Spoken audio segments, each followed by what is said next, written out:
Okay, so cards on the table, I don't really get Samuel Beckett. Samuel Beckett, the Nobel Prize winning playwright and novelist known for pioneering the theatre of the absurd, writing modernist plays like Happy Days and Waiting for Godot, and having a pretty great bridge named after him. He's this canonical figure of Western literature, and to say his reputation precedes him is putting it lightly. I'm serious about the bridge, guys. It was designed by Carl Trava! But I've always found Beckett's work a bit empty. And many will say that's the point. I mean, in the wake of World War II and this crisis of meaning in mainland Europe, it's understandable why there'd be a desire for Beckett's existential narratives about the inherent meaninglessness of life and the absurd unfairness of the world. And interestingly, since its premiere, Waiting for Godot specifically has been staged during times of crisis, such as in some of the areas worst hit by Hurricane Katrina, and famously by Susan Sontag in Sarajevo during the Bosnian War. Yes, Susan Sontag has made it into another of my videos. She is a menace. And hey, you know, that all sounds wonderful, but I've just never really connected with Beckett's work. And it's not for lack of trying. I did a whole module on the man at his alma mater. And yes, before we go any further, I should acknowledge that I did go to Trinity. Look, you're going to find out sooner or later, so I guess I'd rather you heard it from the horse's mouth before the yellow press catches the scent. Hey, if it's any consolation, I'm from Galway. But I did go to Yates in 6th year.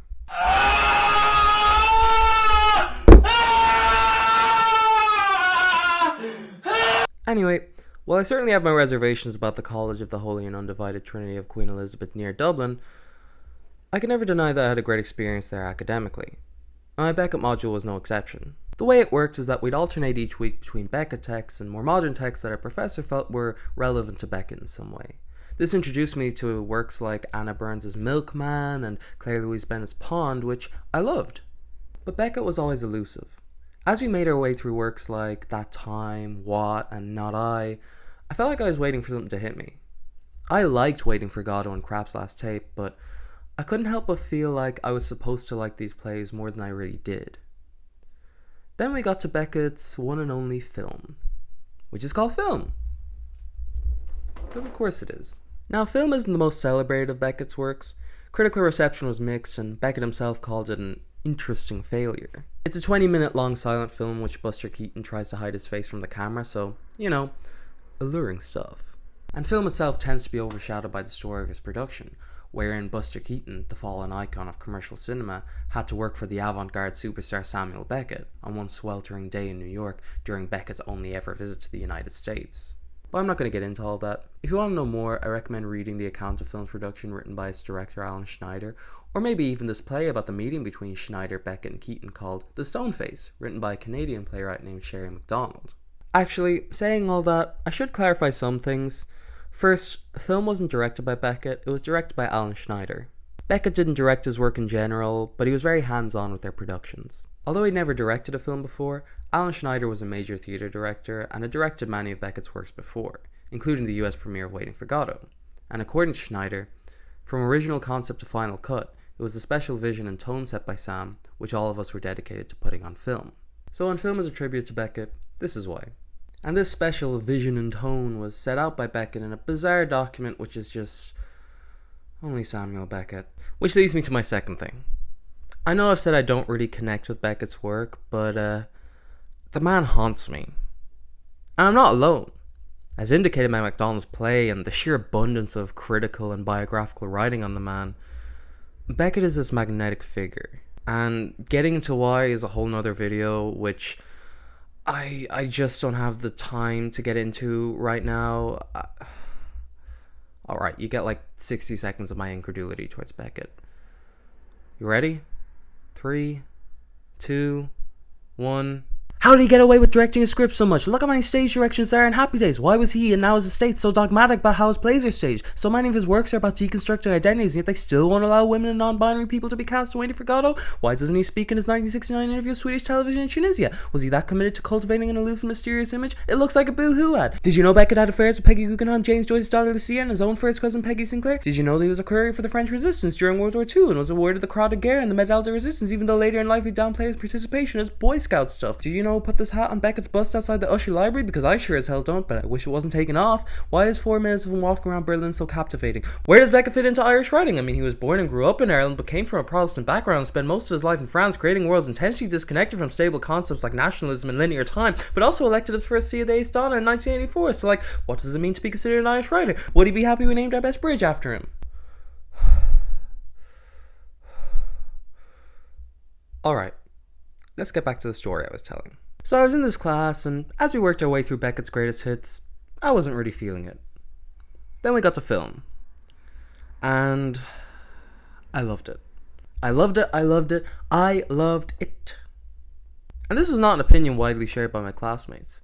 Perhaps this had to do with the fact that I was the only film student in the class, which, like, I know I'm just piling up red flags here like one of those socialist realism paintings, but Samuel Beckett's film really got my film student senses tingling, because it's very engaged with what film is on a fundamental level. Like, I know I made fun of film's title before, but it's actually very appropriate. But film is far from a dry meta-commentary on the medium of film, but also a brief and compelling story about a character's battle with perception-related anxiety, presented in a shockingly dynamic way.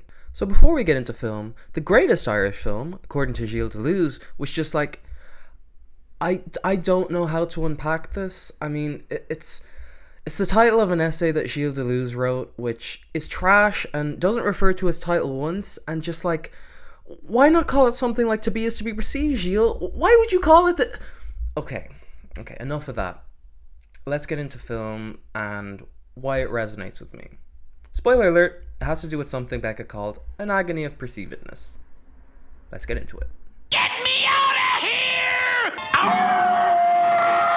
Film begins with an extreme close-up of a bloodshot eye. We then dissolve into the first shot of the narrative, a slow continuous pan diagonally upwards from a brick wall, before settling down to show the back of an apartment block and a distant skyscraper, and then returning to the wall. The word I'd use to describe the behaviour of the camera in this shot is loitering. There isn't a clear subject in the shot, but the deliberate movement indicates intent. This is logical, considering that in the script, Beckett treats the camera as if it's its own character, naming it E. E as in I, not E. The decision to begin the narrative with this kind of shot is a bit disarming, and sets a tone of disempowerment and unpredictability. The camera has agency as if it's the eye of a character, but what character? It's not Buster Keaton's protagonist, who we then cut to suddenly as the camera focuses on him stopping in his tracks, caught in its gaze. The camera then tracks him as he runs along this wall, hiding his face with a handkerchief and bumping into a genteel couple, who seem like the kind of people who'd be reading a newspaper in a dilapidated alley. We cut to a POV shot as Keaton, named O in the script, as in object, looks at the two people before scurrying away. The couple then have a short interaction before staring into the camera and screaming in horror. We then return to Keaton, running around a corner and emerging onto a shabby street, with the camera zoom closing the frame around him, almost pushing him through this doorway. Inside this apartment building, Keaton checks his pulse, thinking he's safe from the camera inside. But as the camera nears, he jumps in fright and makes his way up the stairs. However, an old lady with flowers is in his path, so he hides. The flower lady then sees the camera, and dies? The camera looks for Keaton, but he's taken the opportunity to run upstairs. But not to be defeated that easily, the camera follows him into his apartment. Or maybe it's his mother's apartment? Anyway, within this apartment, 360-degree camera movement creates a sense of claustrophobia. There's a continuous rear perspective of Keaton that's intermittently interrupted by cuts to Keaton's point of view, as he looks at various things in his room. This camera movement was made possible by the fact that they didn't record sound, and therefore weren't encumbered by the beefy equipment of their time. And yeah, as a result, this film looks surprisingly modern, which, I don't know, just really excites me to see, and is definitely helped by the restoration done by the UCLA Film and Television Archive. Also, this is where I think I should mention film cinematographer. While Beckett and Schneider might have been novice filmmakers, their DOP Boris Kaufman was a master, having shot films like 12 Angry Men, On the Waterfront, and Jean Vigo's L'Atalante, which once nearly made me cry in my library. So Boris Kaufman's on fire here, and as a result of the 360-degree camera movement, we become very aware of Keaton's space and its contents. We feel the smallness of the room, its sparse walls and single blurry window offering our imagination little avenue for escape. Given that this is the space where the rest of the film takes place, it becomes a space of entrapment. The slight shakiness of the handheld camera matches Keaton's anxious pacing. This is not a space for relaxation, and when Keaton tries to relax, sitting in his chair, It's a rocking chair! The static shot of Keaton leafing through the photographs from the folder are suffused with movement as he rocks in the chair throughout his perusal. The anxious movement of the camera seamlessly transitions into the anxious movement of the subject. Or I guess, object. Whatever you want to call Hollywood's favourite Confederate rascal. As I said before, we get POV shots of things in Keaton's room, such as his grimy window and this poster of the Mesopotamian god Abu, which I of course recognised on first viewing. He then attempts to block out this window, whose tattered blind is definitely not a metaphor. This precipitates Keaton attempting to block out all sources of external perception, such as his mirror, the poster, and his pets, which leads to this fun bit where he struggles to get the cat and dog out of his room, which Beckett details specifically with diagrams in the script, which is cute. Oh, the people who looked at Beckett and said, I can fix him.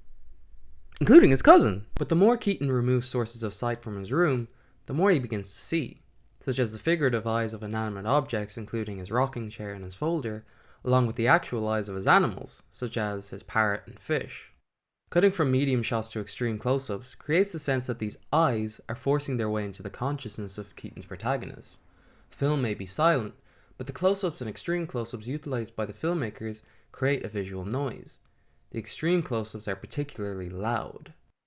Having satisfactorily blocked out the noise, Keaton sits back down and opens the folder. He pulls out a number of photos. A woman holding a baby, the same woman and a young boy, a young man and his dog, that young man graduating from university, a smiling man and a different woman being photographed, the man holding a child, which Keaton caresses, then Keaton himself in a soldier-like posture, wearing an eye patch. He tears up each photo, scatters them on the ground, and once more, checks his pulse, before rocking on the chair again, and falling asleep. The camera then peers around Keaton's shoulder, and he jolts awake. The camera retreats, and Keaton falls asleep again, and in a flourish I love, the camera spins slowly around the room, hugging against the walls before settling in front of Keaton, as we finally see the man's face. He jolts awake again and gasps in horror as he sees himself, staring at him with a look of, as Beckett describes, neither severity nor benignity, but rather an acute intentness.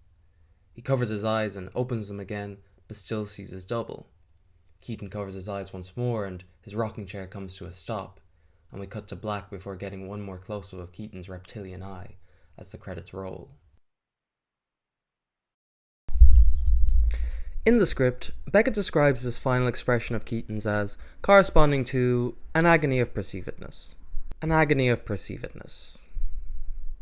We don't know what's been going on with Keaton's character prior to the film's opening, but I think a lot of us can relate to his feeling of panic and a subsequent desire to escape the world. Not a desire to die, but a desire to temporarily not exist. Hide away in a box like Schrodinger's panic attack. This kind of escape is only really possible in sleep. Something Keaton does briefly, because sometimes you wish you could hibernate like a bear until winter passes, which works sometimes, but at some point we have no choice but to face reality. Putting together the last leg of this video has been really hard. I had a version of the script that I was happy with, and as I sat down to record, I realized that I wasn't satisfied. So I went back to the drawing board and kept drawing until the board was black and I had nothing. I couldn't get past this paragraph.